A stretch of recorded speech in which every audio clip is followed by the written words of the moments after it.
A lot of people say that you don't make money in general aviation, and that may or may not be true depending on where you're at. But if you're at a good location where you can do AOG for some of the airlines, some of the regional airlines, yeah, you can make some money. So y'all go get your AMPs because it's worth it. Pilots say engine run rough, but mag new. Me not know problem is. Start playing, see what wrong. Creep up. Duplicate error.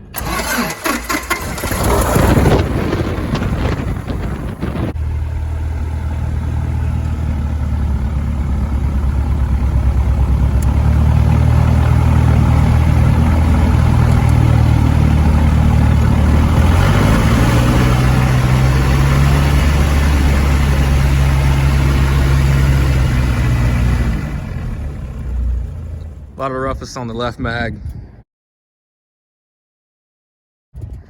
So we're gonna verify timing and then make it go. Hey, don't be dumb like me. Don't put your finger over the hole after the engine's been running for 2 hours, because then it hurts. Use this. Okay, so explain again what's happening for those of us who are slow. The right one's not beeping because some idiot didn't get it on the Peely. Because it turns out if you put these on the Peely, they'll read. I think I hooked that up. Right, running rough. Got both of them hitting. Let's see if we can see the degrees. We're at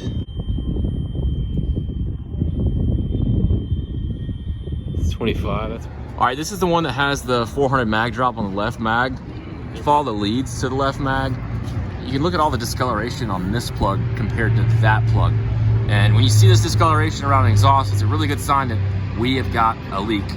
One of the first things I notice here is that we've got a lock nut on the stud, but we're not really engaging the locking features of that lock nut because the stud needs to go all the way through those to actually work. We've got, it looks like at least one lock washer behind it, but when we look up in here, everything is coated in what looks like soot from the exhaust. So rather than saying, hey, it's a bad mag, let's throw a new mag at it, what I want to say is let's check these plugs, particularly this plug, and make sure it's not dead from all that heat from the exhaust blowing straight onto it. And then probably to get the big voltmeter, check the lead as well. You got a tester for the leads. So just another day in paradise. That's our plug been pulled out. It's pretty wet.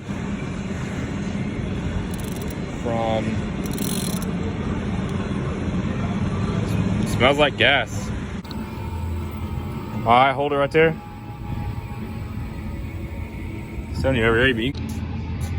We got a lot of discoloration around here. I just want to check under and around the valve cover, see what's going on. But when we found our leak, you can see the flange. The whole thing is moving because these washers are loose and that nut is loose.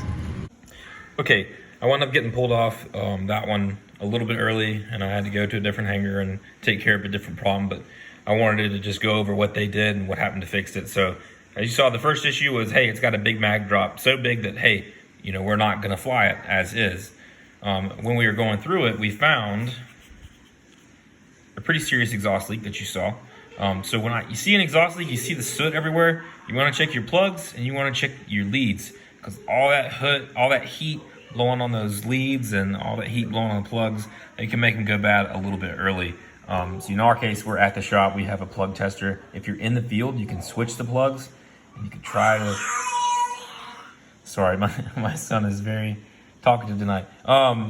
If you're in the field and you can't check your plugs with a tester, you could just rotate them to make sure that the plugs that were running off one mag are now running off another mag. But when you see an exhaust leak, you wanna check leads and plugs, make sure that nothing got melted or anything like that. So we also checked the timing, which you saw. Fixed the exhaust leak. It wasn't hard. Hey, yeah, I know. Tell me about it. So replace the mag, fix the exhaust leak, return to service. If you have any questions or suggestions, please leave them in the comments below. Doing a throttle cable in a Cirrus is really easy. You don't have to take the whole dash apart or anything. Just super simple. It's fine. You having fun? No. Okay. It's an easy 2-person job unless you have like 11-foot arms. I hear it. Hey! This has been holding up our engine install for a minute because it sits right on top of that AC compressor and everything else. Oh yeah. In GA, it's not like you can go to AutoZone and get your parts. You have to wait forever. You're probably gonna wind up using a whole tube of RTV on the front and the back doing that mess, so. But, at least we can keep going with our build because now we can run this under there. It's always a pain to hook this bracket up here. That's why I haven't put it on yet. I'll put it here first, then there, all the fun. Then we'll hook our sensors up, index our throttle. It's not indexed right now, so all the fun.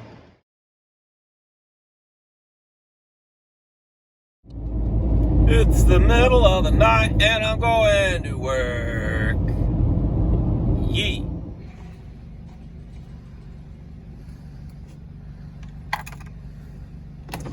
Time to make the donuts. All right, let the fun begin. Well, we know we're in the right plane. So MOC wants us to swap the RTU's radio tuning units, verify the part numbers, make sure the problem doesn't follow with the unit, and see if it's the wiring, and then we're gonna go through a series of ops checks to determine the problem. So right now, we're gonna swap the RTUs out. Just following procedures, pulling the breakers. We'll get them tagged here in a second before we swap them.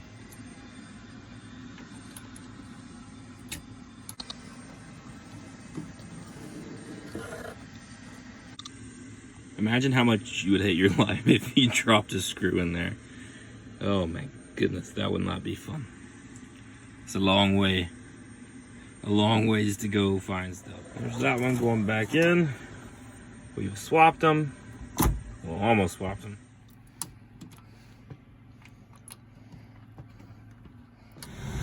All right, we got both RTU1 and RTU running. The reason it wasn't working is because the inhibit switch, which is now illuminated, the inhibit switch is on, the RTU is off, because that's what the switch does. This had coffee on it, so we did all that work, swapping stuff around, and well, I say coffee. This was sticky, so I took it out and cleaned it, and now it is working normally.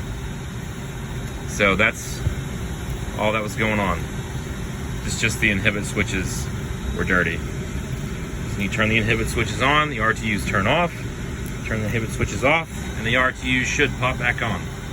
So, relatively easy fix that we made complicated there at first, but it was good to verify the connections and everything were okay. So we did our logbook entry, and now I'm gonna go to Waffle House. So there you have it.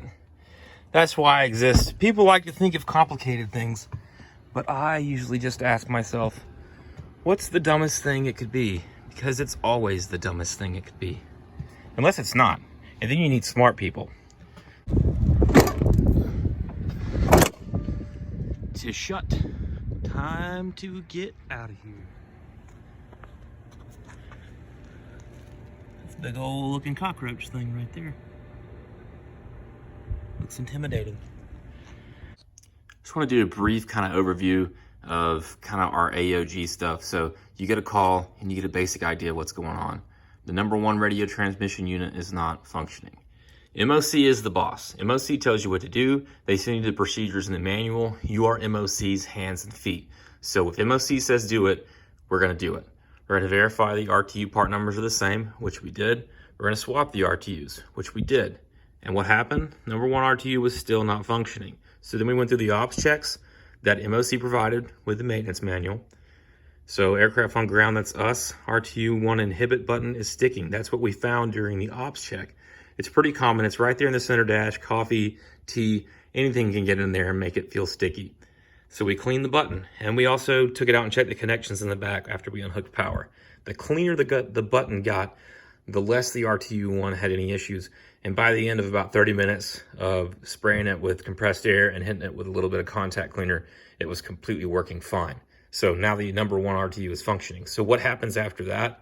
That's MOC's call. MOC knows about the button. They know it was dirty. They know it's been cleaned. Are they going to replace it as soon as it gets back to the home base? Are they going to ferry flight it and just replace it from there?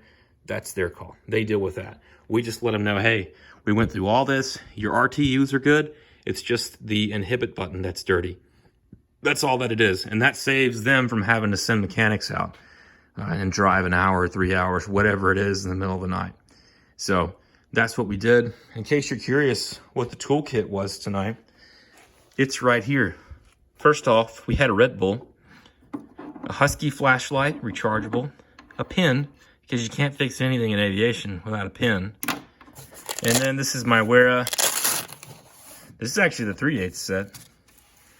And we use the ratchet, the adapter, and a flathead screwdriver. And that's it. And I had 2 Knipex in my pocket, but didn't need it. So that's all that it was. Pretty simple tonight.